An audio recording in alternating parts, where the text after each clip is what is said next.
About half of the movie I write about, I haven't seen them. And I'm not ashamed of it, because I'm here an absolute Hegelian.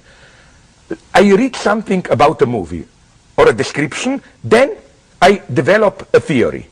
And then I'm afraid to see the movie, because, you know, it may spoil my theory. I may learn that the movie doesn't fit the theory. So as a good Hegelian, I, of course, sacrifice the movie, the real experience.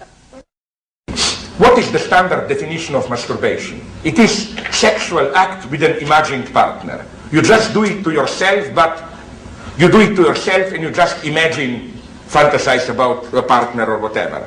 But I think that what Lacan compels us to do is to turn it around also and to claim that real sex has the precise structure of a masturbation with a real partner. That is to say, you are never alone, you and your partner. Your partner is used as a kind of a prop for masturbation to sustain your fantasy. There is always a third phantasmatic element, which makes you enjoy it. I was not able, I forgot the copy to show you. I wanted to show you a short passage, but I can describe it, it's very elementary, from Michael Curtis' Casablanca. The scene is that after some arguments, they declare love to each other, they embrace, then you have this famous fade out, which always happens in Hollywood after embrace. Then you have just 3 seconds and a half, a shot of the tower of Casablanca airport with the light turning around. Then we move back to Humphrey Bogart's room where the same conversation as before goes on. This is what happens. Now, the big enigma is the following one. It's the vulgar one, of course. Did they do it or not? That is to say, what happened in those 2.5 seconds? Is this a real-time gap? Or is it a condensation for, I don't know, half an hour, 1 hour of lovemaking? What is so interesting about this scene is that it's not simply undecided, but the movie gives detailed signs, instructions for both contradictory readings. First, you get a whole series of encoded signals that they did it. First, afterwards, you see him smoking. As you know, in Hollywood censorship, when after embrace and fade out, a couple smokes, it's a signal they did it. But the mystery is that at the same time, you get a whole series of signs that they did not do it.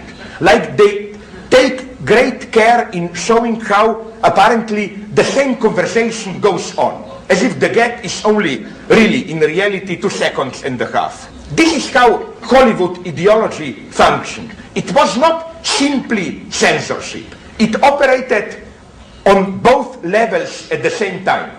It is as if Hollywood censorship was addressing you, but at the same time your ideological censorship agency. The message of Hollywood to you was, I know you would like to have the dirty scene that they did it, but let's put in some signs for the censorship that they didn't it, so that you can then secretly fantasize that they did it, but you can be covered. No, it's nothing, you see, nothing really happened, and so on.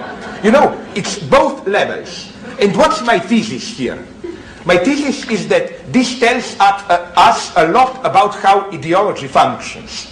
Ideology is not simply just censorship, and then secretly you transgress it by dirty fantasies, and so on and so on. The lesson of Hollywood is that ideology, as in this case the force of censorship, directly generates this repressed content. The Hollywood film wants you to imagine that they did it, but at the same time it gives you a safe coverage, like you can freely engage in your imagination because we covered to you. If an authority figure asked you what were you thinking about, you would say nothing, it's just the embrace and so on.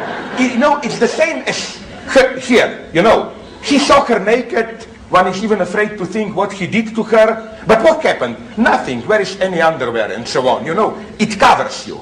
And I think this is crucial again for how not only in Hollywood but all around ideology works.